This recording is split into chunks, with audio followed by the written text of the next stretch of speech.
ನಮ್ಮ ಸ್ನೇಹಿತರು ಮತ್ತು BJP ಮುಖಂಡರು ಕೂಡ ಭಾಳ ಸ್ನೇಹಜೀವಿ, ಎಲ್ಲರನ್ನೂ ಪ್ರೀತಿಯಿಂದ ಮಾತಾಡಿಸೋಂಥ ವ್ಯಕ್ತಿ. ತಮಗೆಲ್ಲರಿಗೂ ಗೊತ್ತಿದೆ ಐನಟ್ ವಿಜಯ್ ಅಂದರೆ ಹಾಸನಲ್ಲಿ ವಿಶೇಷವಾದ ಒಂದು ವ್ಯಕ್ತಿತ್ವ ಉಳ್ಳಂಥವ್ರು. ಪಕ್ಷಾತೀತ ಎಲ್ಲರೂ ಕೂಡ ಅವ್ರನ್ನ ಪ್ರೀತಿ ಮಾಡೋಂಥವ್ರು.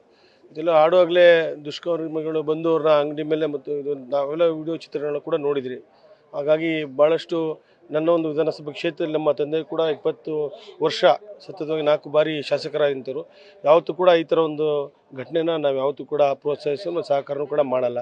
ಹಾಗಾಗಿ ಇವತ್ತು SP ಅವರಿಗೆ ಮತ್ತು DSP ಅಡಿಷನಲ್ SP ಎಲ್ಲರೂ ಕೂಡ ನಾವು ಆಗಾಗಲೇ ದೂರನ್ನು ಕೊಟ್ಟು ಈಗಾಗಲೇ ಶೀಘ್ರದಲ್ಲೇ ಯಾರು ದುಷ್ಕರ್ಮಿಗಳು ಈ ಕೃತ್ಯನ ಎಸಗಿದ್ದಾರೆ ಅವ್ರನ್ನ ಬಂಧಿಸಬೇಕು ಮತ್ತು ಸೂಕ್ತ ಕ್ರಮ ಕೈಗೊಳ್ಳಬೇಕು ಅಂತ ಮನವಿಯನ್ನು ಮಾಡಿದ್ದೀವಿ.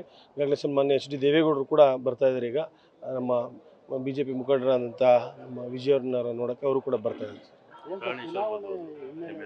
ಅದು ನೋಡ್ಬೇಕು ಸರ್, ಚುನಾವಣೆ ಹಿನ್ನೆಲೆ ಅಂತ ನನಗೆ ಗೊತ್ತಿಲ್ಲ. ಅದು ಈಗಾಗಲೇ ಏನು SP ಅವರು ಮತ್ತು DSP ಅವರು ಆಗಾಗಲೇ ಒಂದು ತಂಡನ ರಚನೆ ಮಾಡಿ ಬಿಟ್ಟಿದ್ದಾರೆ.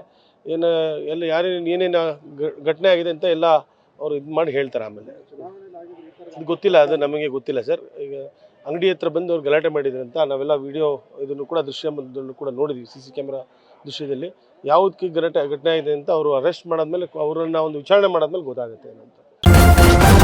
ನ್ಯೂಸ್ ಫಸ್ಟ್ ನಿರ್ಭೀತಿಯಿಂದ ನಿಮ್ಮ ಪರವಾಗಿ.